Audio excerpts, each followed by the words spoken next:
As of now, PlayStation has three main subscription services available to its players, those being PS Plus, EA Play, and PS Now.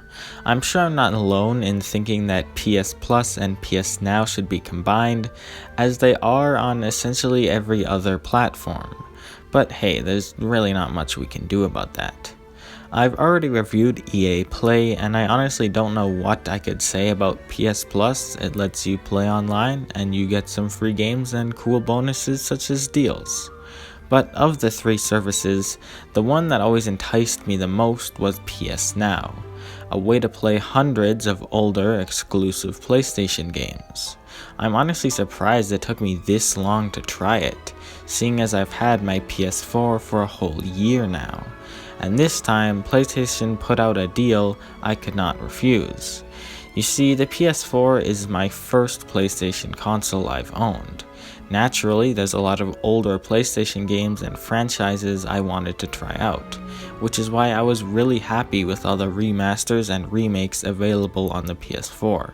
But honestly, PS Now still seemed like the best option to play some legacy content. Although, that's not to say I didn't have my concerns. I wasn't sure how well my kinda garbage Wi-Fi would hold out with the streaming of games, and I knew that could pose some challenges. Anyways, today we're going to be taking a look at my first month with PS Now and seeing just what I thought of it, which is kind of spoiled in the title of the video, but play the intro.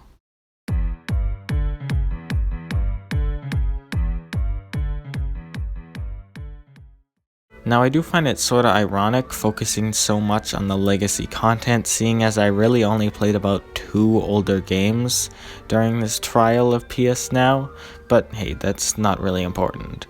I played a total of 5 games during this time, and those are as follows: Eco, Gravity Rush Remastered, Wolfenstein: The New Order, Everybody's Gone to the Rapture, and Spec Ops: The Line.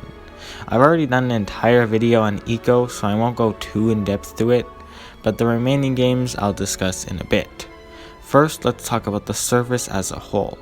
So yeah, PS Now is a subscription service that gives you access to tons of games, either to be downloaded or streamed. Only games actually available on the PS4 separately can be downloaded, I believe, which is actually a surprising amount. So already, the price is relatively low for access to tons of games, but that's all there is to the service. No bonus content, sales, or access to online play available with PS Plus. Both services cost the same as well. Nonetheless, in terms of price to content, I think it's a great deal. There's some games available that never go lower than like $20 on the PlayStation Store, so getting to play them here is definitely a viable option if you're okay with not actually owning the game. Back to actually playing the game, if a game can be downloaded, then it essentially plays like any normal PlayStation game, as if you downloaded it digitally. Of course, once your subscription is up, access will be denied, but the games downloaded will stay on your PS4. 3 of the 5 games I played were available like this, and I gotta say it was really nice. Still being able to use rest mode and such was a pleasure. Anyways, I was more concerned with the actual streaming of games in the first place. As a whole, I found it was pretty good. Of course, you have to be expecting longer wait times, but as long as you have stable enough Wi-Fi service, everything should be fine. I only got the losing connection message a few times, and it amounted to nothing. The quality never dipped and the game never crashed or anything. It wasn't pain-free, sometimes the controls felt delayed, and well, the controls were switched up a bit sometimes as well. But I'd say it's definitely worth it if there's a game you really want to play. So overall, service-wise, I think PS Now is pretty great.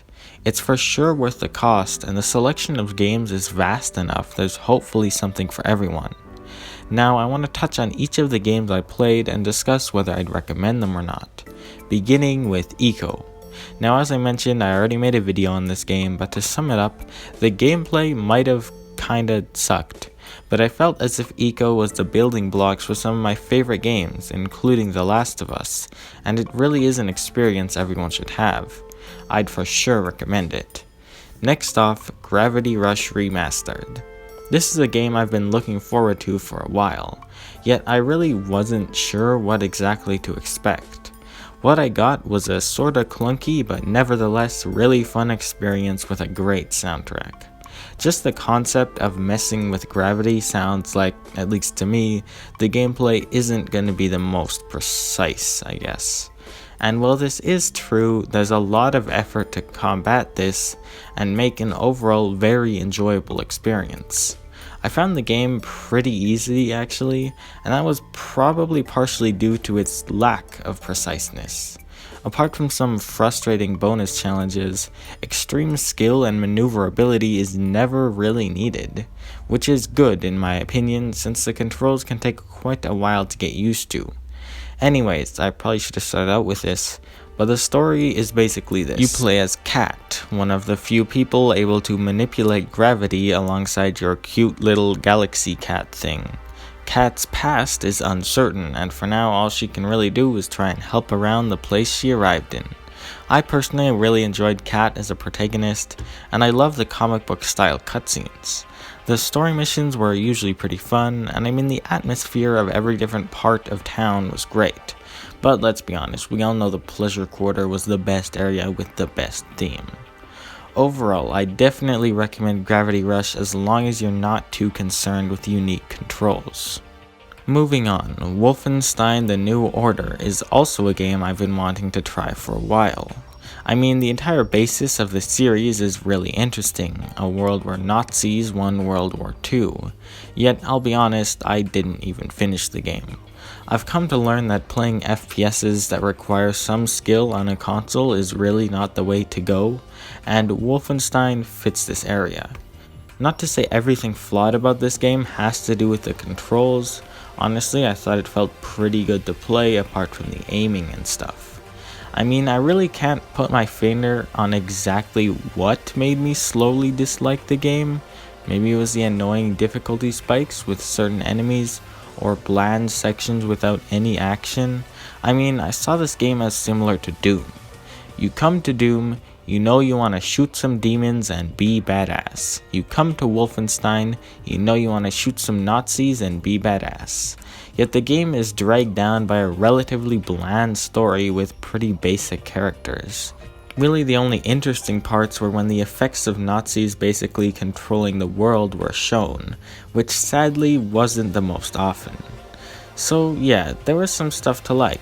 Having double guns was fun, and I really liked some of the stealth sections, but there was a lot of stuff to dislike that eventually grew on me, and that's when I decided I really didn't have to keep on going with playing it.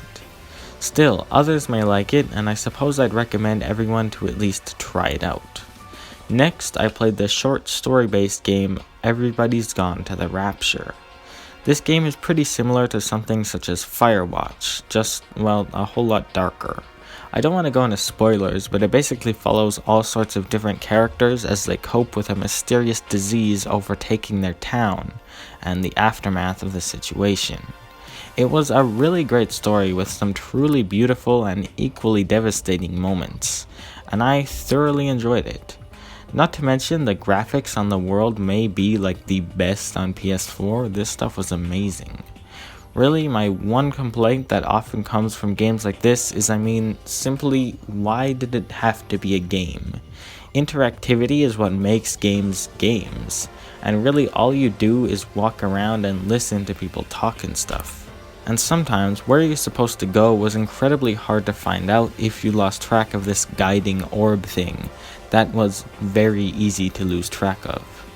Still, these are just smaller complaints that really couldn't hinder the overall experience.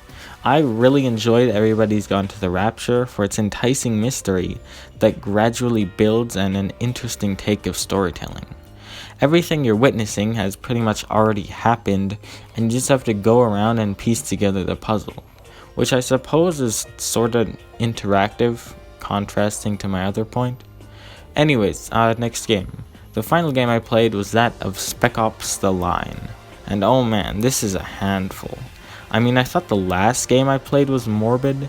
For those who don't know, Spec Ops The Line is known for its extremely interesting look on violence and morality in video games, and thus I was very excited to play it.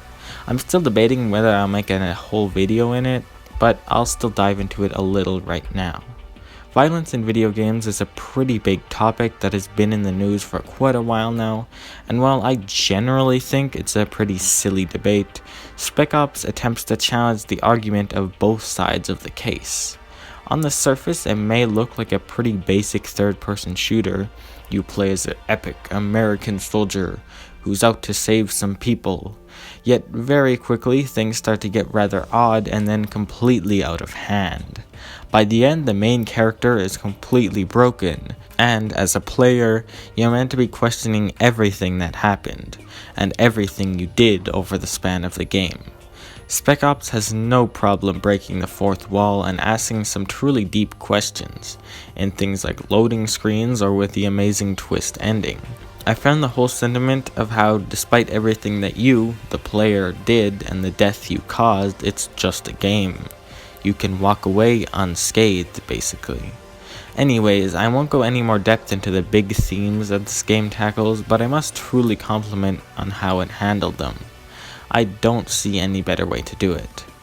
Other than just that, there were some fantastic performances by the main trio, and while pretty basic as far as third-person shooters go, the gameplay was nonetheless fun. I definitely recommend Spec Ops The Line for anyone who likes fourth wall breaking games that really make you question your actions. Kinda like Undertale, I suppose. So there we go. There's all 5 games I played and my thoughts on PS Now. I think I'll definitely be renewing it in the future to see what other great experiences await me. And of the 3 services available on PlayStation, I'd say it's probably the best, as long as you're okay without online play. Well, thanks for listening everyone, and please have a great day. I hope to see you in another video.